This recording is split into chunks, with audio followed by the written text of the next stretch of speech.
Hey guys, welcome back to Friday Night Gaming. This is Sam here. We're doing the Assassin's Creed Odyssey Discovery Tour, and in this episode, we're going to check out the life of a Greek woman. Welcome to Corinth, Wanderer. I have a special visit planned for you today. It's an intimate, informative look into the daily lives of Greek women. It's amazing what women could accomplish while men spend all day trying to out-debate each other at assembly meetings. Their work should be far more appreciated on the whole, but we're going to acknowledge that now. She put them down, but then was like, but what they did was really good. Let's begin the tour. Corinth was one of the largest cities in ancient Greece. It had an estimated population of 90,000 in my times, and much of that population was made up of women. This tour will shine a light on those women and look at how they lived on a day-to-day basis. Look for me when you're done with your visit, and we can discuss things further. Yes, ma'am.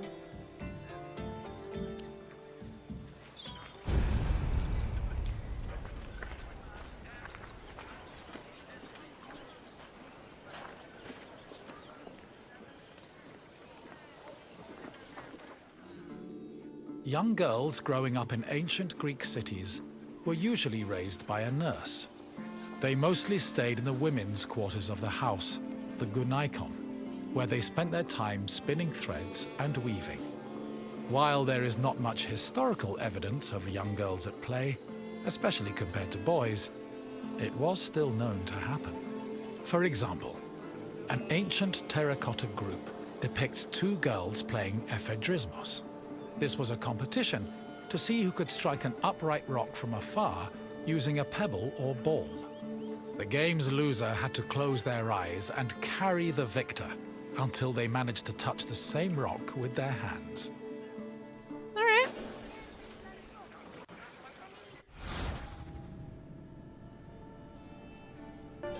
So they killed all the male inhabitants and sold the women and children into slavery, then burned the city down.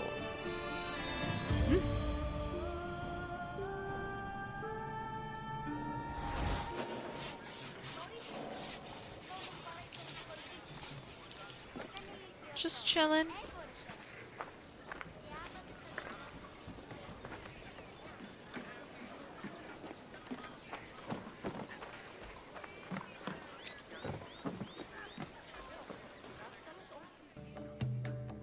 For a young Greek woman, marriage was the culmination of their induction into society.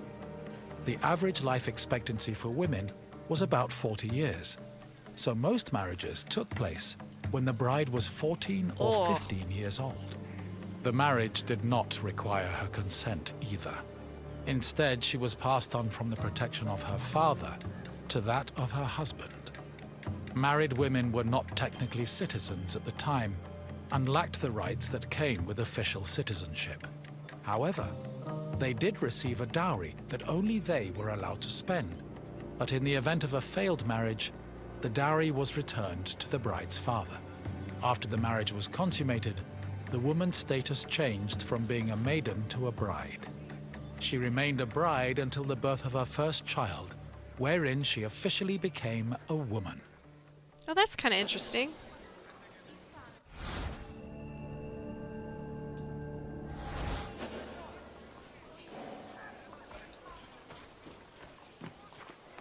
Oh, I'm going the wrong way.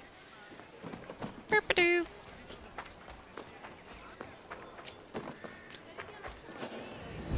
Ooh, what is this? After a baby was born, it was presented to its father, who would then decide its fate. If the child was a girl or showed signs of disability, they were occasionally abandoned and left to die. Wealthier families could hire caretakers and employ their slaves as nurses to look after the children. Education in Greece was reserved for boys and young men. Rich families could hire tutors to teach their daughters skills like reading, but this was not the norm, and girls were mainly taught how to run the household. Men were just afraid of women getting that knowledge because we would take over the world. Okay.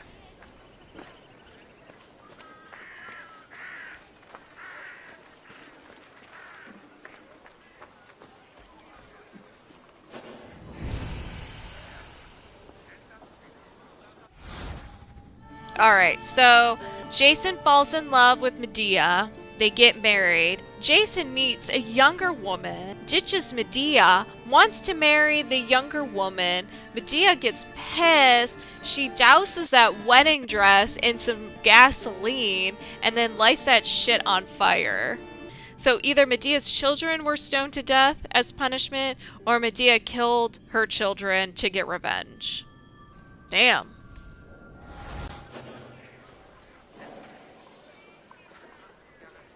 Damn.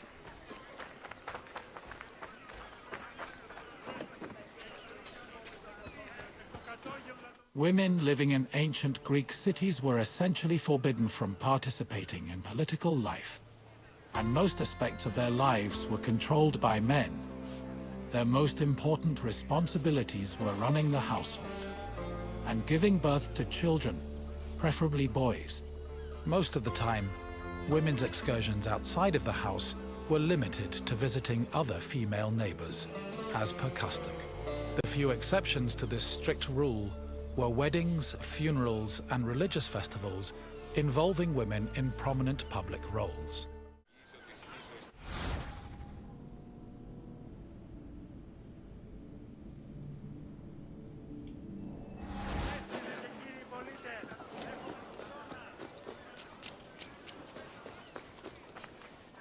Making textiles was the main occupation of most Greek women. It was a woman's responsibility to manufacture clothing for each of her family members, as well as to weave other household textiles. Women with exceptional weaving skills were believed to make excellent wives, and weaving in general was seen as a very attractive quality. Well, For I would example, be an awful wife Homer then. describes Odysseus's devoted wife Penelope as spending most of her days weaving at the loom.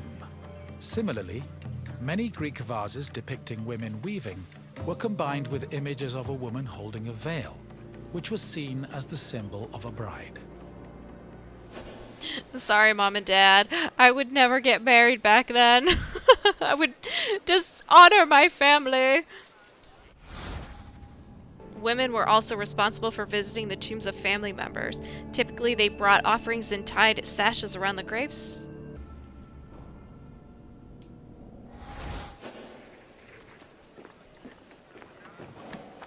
Ooh.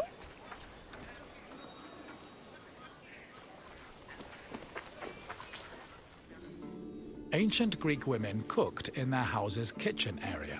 However, since their cooking equipment was small and portable, they also sometimes prepared meals in the central courtyard. This was also where women performed other domestic activities. These activities were rarely seen by visiting men or passers-by, because the architecture of classical Greek houses facilitated the social norm that women should never be seen at work.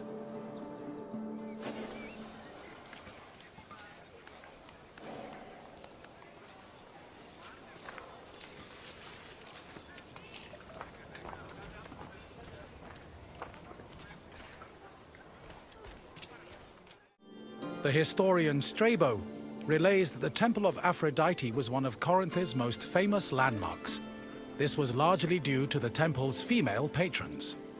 These hetairai, as they were called, were donated to the goddess by both men and women. According to Strabo, the Temple of Aphrodite contributed greatly to Corinth's wealth. The hetairai were the temple's main attraction, and many visitors came to Corinth in search of their company, for which they spent frequently and frivolously.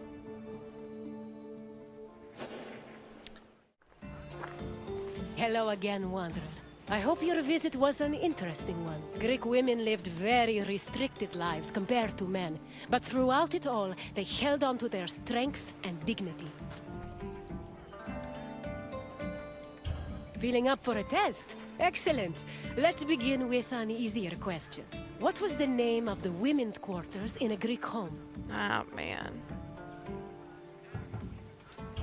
Correct. The gynekon was where young girls spent their days weaving and spinning threads. On to the next question. The Corinthian temple said to employ the Hetera was dedicated to which god?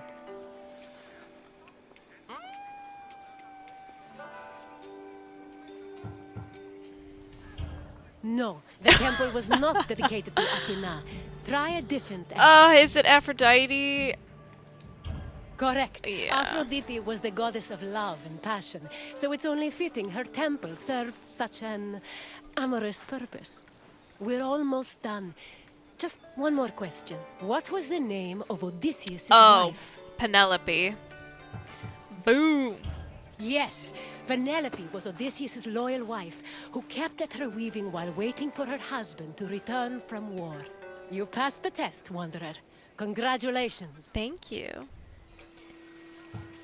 And onward Of to the course. next Let's see tour. Hey, thanks for watching. If you like these videos, check out these other treats.